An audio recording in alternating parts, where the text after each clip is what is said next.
السلام علیکم ورحمۃ اللہ وبرکاتہ۔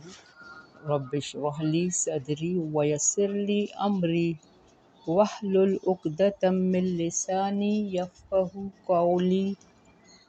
رب زدنی علما، اللہم فقہنا فی الدین، اللہم توفیقی الا باللہ، اللہم انی اسألک علما نافعا ورزقا طیبا وعملا متقبلا۔ آمین الہی آمین۔ اللہم صلی علی محمد وعلی آل محمد کما صلیت علی ابراہیم وعلی آل ابراہیم انک حمید مجید۔ اللہم بارک علی محمد وعلی آل محمد کما بارکت علی ابراہیم وعلی آل ابراہیم انک حمید مجید۔ نبی کریم صلی اللہ علیہ وآلہ وسلم نے حضرت ابو ذر رضی اللہ تعالیٰ عنہ سے فرمایا: ابو ذر، میں تمہیں ضعیف دیکھتا ہوں اور تمہارے لیے وہی چیز پسند کرتا ہوں جو اپنے لیے پسند کرتا ہوں۔ تم دو آدمیوں پر بھی امیر نہ بننا کبھی بھی، یعنی دو آدمیوں پر امیر، یعنی اگر ان میں تمہیں کوئی مصالحت کرانے کے لیے گواہ بنایا جائے تو کبھی نہیں بننا، یہ بہت مشکل کام ہے۔ اور نہ کسی یتیم کے مال کا والی اور سرپرست بننا، یہ بھی بہت مشکل کام ہے۔ حالانکہ لوگ سمجھیں گے کہ کسی مالدار کا یتیم کا سرپرست بننا ہمیں مال ملے گا، لیکن اس کی پوچھ بہت سخت ہے۔ آج ہم بارک اللہ فی آج ہم سورۃ النساء اسٹارٹ کر رہے ہیں اللہ کی مدد سے، اللہ کی توفیق سے۔ نساء کے معنی ہیں عورتیں۔ اس سورت میں عورتوں کے بہت سے اہم مسائل کا تذکرہ ہے، اسی لیے اسے سورۃ نساء کہا گیا ہے۔ اور اس کو دوسرا نام عدل و رحمہ، معنی کسی کے ساتھ عدل کرنا، رحم کرنا، یہ بھی اس سورت کا نام ہے۔ اس سورت میں بہت سے احکام آئیں گے، کیونکہ عورت کو اس سے پہلے اسلام سے قبل یہ بھی ایک ظلم روا رکھا جاتا تھا کہ عورتوں اور چھوٹے بچوں کو وراثت سے حصہ نہیں دیا جاتا تھا، اور صرف بڑے لڑکے جو لڑنے کے قابل ہوتے سارے مال کا وارث قرار پاتے۔ تو اللہ نے اسلام کے بعد قرآن میں ہر چیز کی ایک حد مقرر کر دی ہے، اور ہمیں احکام بتائے ہیں اور طریقہ بتایا ہے، ڈسپلن بتایا ہے، کون کیسے کس طرح زندگی، مال میں، دولت میں، حصے داری میں، وراثت میں، ہر چیز میں ایک اعتدال بتایا ہے۔ تو پہلے ہم تجوید اسٹارٹ کر رہے ہیں، اور ہماری سورۃ آل عمران بھی واتقوا اللہ سے اینڈ ہوا تھا، اور اس سورت کا بھی واتقوا اللہ سے اسٹارٹنگ ہے۔ اسٹارٹنگ میں ہم سب کو خطاب ہے، یا ایھا الناس اتقوا ربکم، اتے واتقوا اللہ، اللہ سے ڈرو، ہتے ڈرو اپنے رب سے۔ آخر یہ ڈر کیا ہے؟ بار بار آل عمران میں بھی ہم نے پڑھا صبر اور واتقوا اللہ، صبر واتقوا اللہ، اس میں اسٹارٹنگ میں بھی واتقوا اللہ۔ تو ہمیں اس کے بارے میں سیریس ہونا چاہیے، اللہ ہم سے کیا چاہتا ہے، ہم کس طرح زندگی گزاریں۔ پہلے تجوید: اعوذ باللہ من الشیطان الرجیم، بسم اللہ الرحمن الرحیم، یا ایھا الناس اتقوا ربکم الذی خلقکم من نفس واحدۃ وخلق منہا زوجها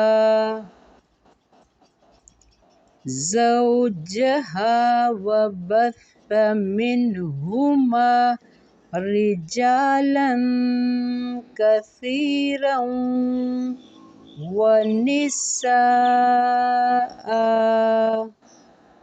واتقوا الله الذي تساءلون به والأرحام إن الله كان عليكم رقيبا وآتوا اليتامى أموالهم ولا تتبدلوا الخبيث بالطيب ولا تأكلوا أموالهم إلى أموالكم إنه كان حوبا كبيرا وإن خفتم ألا تقسطوا في اليتامى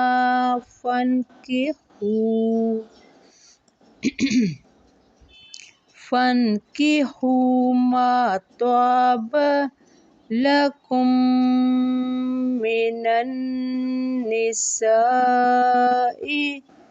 مثنى وثلاث ورباع فإن خفتم ألا تعدلوا فواحدة أو ما ملكت أيمانكم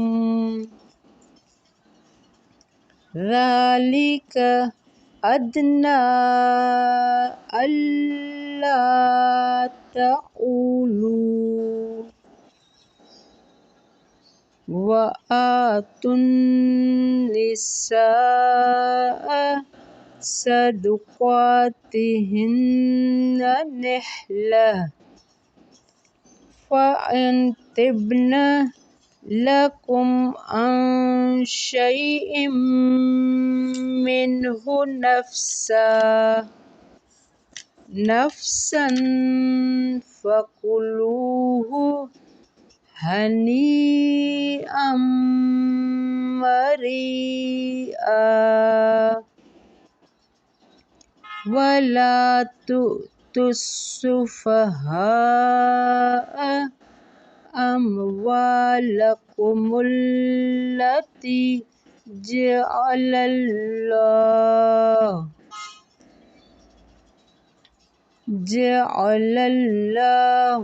لكم قياما وارزقوهم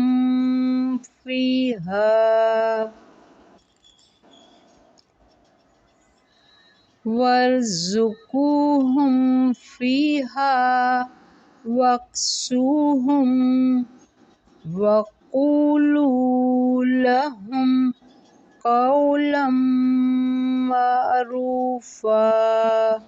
بارک اللہ فی۔ ہم یہاں اسٹاپ کر رہے ہیں آیت نمبر 5 پہ۔ ہم نے اسٹارٹنگ میں پڑھا تھا یا ایھا الناس اتقوا، اے لوگو ڈرو اپنے رب سے، ربکم الذی، اپنے رب سے وہ جس نے خلقکم، پیدا کیا تمہیں، من نفس واحدۃ، ایک جان سے۔ ایک جان کیوں؟ ایک جان سے مراد ابو البشر حضرت آدم علیہ السلام ہیں، اور خلق منہا زوجہا میں منہا سے وہی جان یعنی آدم علیہ السلام مراد ہیں، یعنی آدم علیہ السلام سے ان کی زوج بیوی حضرت حوا کو پیدا کیا۔ حضرت حوا حضرت آدم علیہ السلام سے کس طرح پیدا ہوئیں، اس میں اختلاف ہے۔ کہا جاتا ہے کہ جب صبح کو آدم علیہ السلام اٹھے تو سائیڈ میں بی بی حوا کو پایا۔ حضرت ابن عباس سے قول مروی ہے کہ حضرت حوا آدم علیہ السلام سے پیدا ہوئی، یعنی ان کی بائیں پسلی سے۔ ایک حدیث میں کہا گیا ہے کہ ان المرأۃ خلقت من ضلع وان اعوج شیء فی الضلع اعلیٰ۔ صحیح بخاری کتاب بدر الخلق، صحیح مسلم کتاب میں عورت پسلی سے پیدا کی گئی ہے، وہ پسلی میں سب سے ٹیڑھا حصہ ہے، اس کا بالائی حصہ ہے، اگر تو اسے سیدھا کرنا چاہے تو توڑ بیٹھے گا۔ یعنی یہ مرد کو خطاب ہے کہ عورت پسلی سے پیدا کی گئی ہے، وہ ایسے نرم حصے سے پیدا کی گئی، اگر تو اسے، کیونکہ عورت میں بہت تکبر، غرور، غصہ یہ بھی پایا جاتا ہے، تو اللہ نے مرد کو کہا ہے اگر تو اسے سیدھا کرنا چاہے تو توڑ بیٹھے گا، اگر تو اسے فائدہ اٹھانا چاہے تو کجی کے ساتھ فائدہ اٹھا سکتا ہے، یعنی ان کو مکھن لگا کے خوشامند کر کے اس سے فائدہ اٹھا۔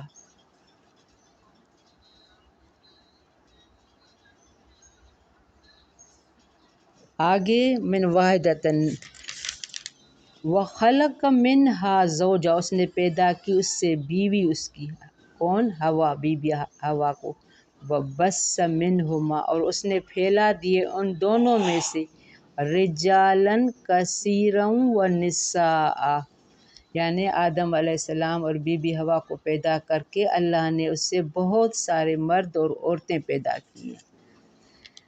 آدم علیہ السلام کو اپنے ہاتھ سے پیدا کیا، مٹی سے۔ انسانی تخلیق کی ابتدا آدم اور حوا سے ہوئی، ساری نسل ایک ہیں کیونکہ ماں باپ ایک ہیں، تم ایک دوسرے کو اللہ کا واسطہ دے کر سوال کرتے ہو۔ آگے یہ آیا واتقوا اللہ الذی تساءلون، اور ڈرو اللہ سے وہ جو تم ایک دوسرے سے سوال کرتے ہو، بہ، اس کے واسطے سے۔ ہم سب آدم علیہ السلام بی بی حوا کی اولادیں، اللہ نے ہمیں جوڑ کے رکھا ہے، بھلے ہم نے یہاں نسل مسلمان، عیسائی، ہندو، بدھ سب بنا رکھے ہیں، لیکن ہیں ہم سب انسان آدم علیہ السلام کی اولاد، یہ مذہب سارے ہم نے خود بنائے ہیں، تو ہم اللہ کے نام پر ہمارا ایک دوسرے سے کنیکشن ہے، کوئی امیر ہے کوئی غریب ہے، ایک دوسرے میں ہمارا کام پڑتا ہے۔ والارحام، اس کے واسطے سے، اور رشتوں کو کاٹنے سے، ان اللہ کان علیکم رقیبا، بے شک اللہ ہے تم پر نگران، یعنی رشتوں کو کاٹنے پر۔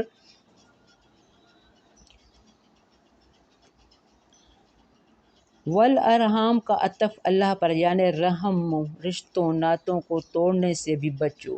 ارحام رحم کی جمع ہے، مراد رشتہ داریاں ہیں جو رحم مادر کی بنیاد پر ہی قائم ہوتی ہیں، یعنی ایک ماں باپ نے بہت سارے بچے پیدا کیے، اب ان کے بچے، یہ ایک رحم کی سمجھ ہم پیداوار ہیں، بھائی بہن، بیٹے بیٹیاں، پوتے پوتیاں، یہ سب رحم کے رشتے ہیں۔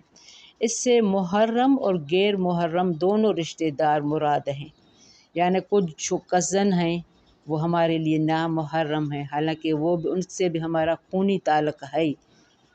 رشتوں ناتوں کا توڑنا سخت کبیرہ گناہ ہے، جسے قطع رحمی کہتے ہیں۔ احادیث میں قرابت داریوں کو ہر صورت میں قائم رکھنے اور ان کے حقوق ادا کرنے کی بڑی تاکید اور فضیلت بیان کی گئی ہے، جسے صلہ رحمی کہا جاتا ہے، اور اس پر اللہ ہمارا نگران ہے، ہم سے رشتوں کے بارے میں پوچھ ہوگی تم نے کتنا حق، کیونکہ ہمارے ہاں آس پاس ہمارے رشتہ دار کچھ غریب ہیں کچھ امیر ہیں، تو اللہ نے یہ بھی رکھا ہے جو تم سے صاحب حیثیت میں امیر ہیں تو وہ دوسروں کا خیال بھی رکھیں۔ یہ بات ہمیں یہاں ان اللہ کان علیکم رقیبا، بے شک اللہ ہے تم پر نگران، اللہ تمہیں نگران ہے کون کون سے حقوق ادا کرائے۔ وآتوا الیتامی اموالہم، اور دو یتیموں کو مال ان کے، ولا تتبدلوا، اور نہ تم تبدیل کرو، تتبدل الخبیث، نہ تم تبدیل کرو ناپاک کو بالطیب، پاک سے۔ یعنی اگر تم جس یتیم کی پرورش کر رہے ہو، اگر اس کا مال زیادہ بڑا ہے اور وہ یتیم کمزور ہے، بے سمجھ ہے، نادان ہے، تو تم دھوکے میں اس کا مال، اس کا پاک مال اپنے ناپاک مال یعنی خراب مال سے، یعنی اس مثال اس کا اس طرح ہے کہ تمہارا ایک باغ ہے، تمہاری ایک زمین ہے جو بھنجر ہے، اور اس کا ایک باغ ہے جو بہت اچھا ہے، تو اس کو دھوکے میں اب اس کے کاغذ اپنے باغ سے ملا کے یا زمین سے ملا کے اس کو دھوکہ نہ دو، یا خبیث اور ناپاک مت کا۔ ولا تاکلوا، اور نہ تم کھاؤ مال ان کی، الی اموالکم، طرف اپنے مالوں کی ملا کر۔ یہ بہت اہم ہے، میں اسٹارٹنگ میں نے کیا بتایا تھا کہ نبی پاک صلی اللہ علیہ وآلہ وسلم نے ابو ذر سے کیا کہا تھا کہ کبھی نہ یتیم کی پرورش، اگر مالدار ہے تو نہ اس میں ہاتھ ڈالنا، نہ کسی دو کے درمیان گواہ بننا، یہ انصاف کا تقاضا ہے۔ اس صورت کو عدل اور رحم بھی کہا گیا ہے۔ تو ہم اگر اپنے آپ میں سمجھتے ہیں کہ ہمارے اندر یہ کوالٹی ہے تو اس میں ہاتھ ڈالیں، ورنہ یہ بہت اس کی پوچھ ہوگی۔ انہ کان حوبا کبیرہ، یقیناً وہ ہے گناہ بہت بڑا۔ اگر تمہیں خوف ہو تو انصاف نہ کر سکو گے تو اس کام میں ہاتھ نہیں ڈالنا۔ یتیم وہ نابالغ بچہ جس کا نہ ماں ہو نہ باپ ہو، یتیم جب تک بالغ ہو جائے۔ ناپاک کو پاک سے نہ بدلو، اپنا خراب مال اس کے مال میں نہ ڈالو، اس کا اچھا مال اپنے مال سے نہ بناؤ، اور خفیہ طریقے سے ان کا مال ہڑپ نہ کرو، ایسا کرو گے تو حوبا کبیرہ ہے، بہت بڑا گناہ ہے، اس کی بہت پوچھ ہوگی۔ یہ نازک مسائل ہیں۔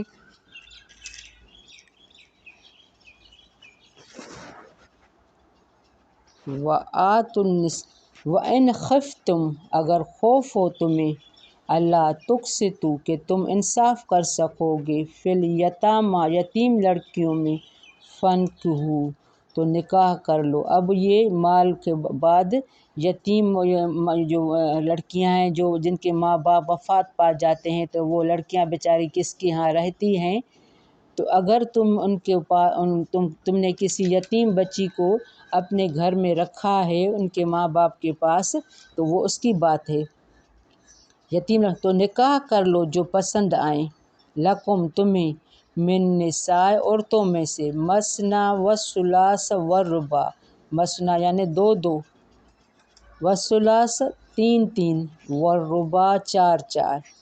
فَإِنْ خِفْتُمْ، پھر اگر ڈرو تم کہ نہ تم عدل کر سکو گے، اللہ تعدلوا، فواحدۃ، تو ایک ہی ہے، او ما ملکت ایمانکم، یا جن کے مالک دائیں ہاتھ۔ اب تو لونڈیوں کا رواج نہیں ہے، پہلے ایسا ہوتا تھا، تو اللہ نے یہاں کیا کہا کہ تمہیں اجازت دے رکھی ہے۔ اس کی تفسیر حضرت عائشہ رضی اللہ عنہا سے اس طرح مروی ہے کہ صاحب حیثیت اور صاحب جمال یتیم لڑکی کی ولی کی زیر پرورش ہوتی تو اس کے مال اور حسن و جمال کی وجہ سے اس سے شادی تو کر لیتا، لیکن اس کو دوسری عورتوں کی طرح پورا حق میں نہ دیتا۔ اللہ تعالیٰ نے اس ظلم سے روکا۔ اگر تم گھر کی یتیم بچیوں کے ساتھ انصاف نہیں کر سکتے تو تم ان سے نکاح ہی مت کرو، تمہارے لیے دوسری عورتوں سے نکاح کرنے کا راستہ کھلا ہے۔ اگر تم انصاف کے تقاضے پورے کر سکو تو دو دو تین تین چار کر لو، ورنہ ایک ہی کافی ہے۔ اس آیت سے یہ معلوم ہوا کہ صحیح احادیث کی مزید وضاحت کہ نبی کریم صلی اللہ علیہ وسلم نے جو 4 سے زائد شادیاں کی وہ آپ صلی اللہ علیہ وآلہ وسلم کے خصائص میں سے ہیں۔ جس پر کسی امتی کے لیے عمل کرنا جائز نہیں، یعنی امتی کو 4 شادیاں کر سکتا ہے لیکن وہ بھی جب انصاف کے تقاضے پورے کرے۔ وَآتُوا النِّسَاءَ صَدُقَاتِهِنَّ، اور دو عورتوں کو مہر ان کے، صدقہ کی جمع صدقات، یعنی حق مہر جو ہم قبول نہلتاً خوش دلی سے، یہ حق مہر خوشی سے دو، مصیبت سمجھ کے نہیں، تحفہ کے طور پر، قرض کے طور پر نہیں، اپنی خوشی سے ان پیسوں کا استعمال جس طرح چاہو اس سے اپنی بھی جس کو حق مہر دیا ہے اجازت لے کر پھر حق مہر سے تم اپنے بزنس سے کر سکتے ہو۔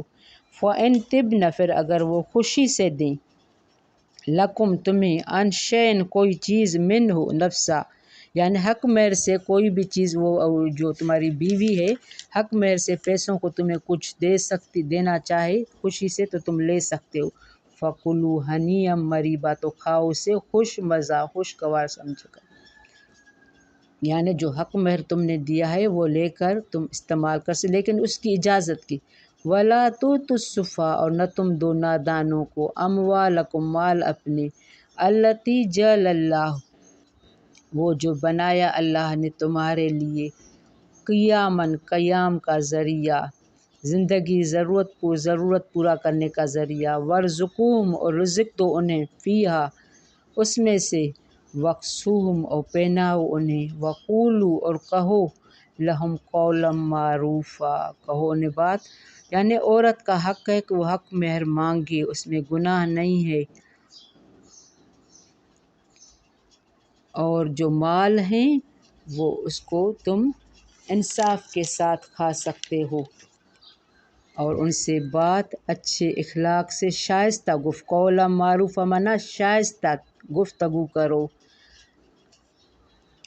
لوگوں کے ساتھ محبت، یہاں بھی اس بات کا ہے۔ یا تؤتوا السفہاء اموالکم، معنی کم عقل، دین کی کمی، کم عمر جو یتیم بچے ہیں ان کا مال جلدی ہڑپ نہ کرو۔ بارک اللہ فی، ربنا تقبل منا انک انت السمیع العلیم وتب علینا انک انت التواب الرحیم۔